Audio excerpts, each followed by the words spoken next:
را، ولی دلم آینه توست. جهان تاریک من روشن ز رنگ صدق توست. نبینمت ولی صدایت در من است. نفس که میکشی به جان من و وطن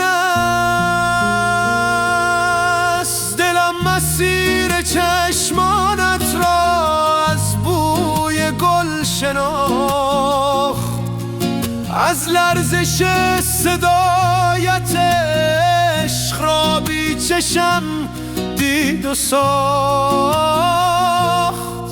بگو بله که با صدای تو جهانم روشن است، که هر تپش به نام تو در این دل جوشن است.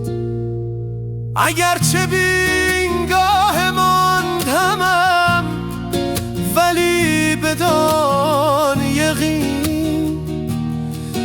تو را میشنوم، میبویم، میفهمم همین.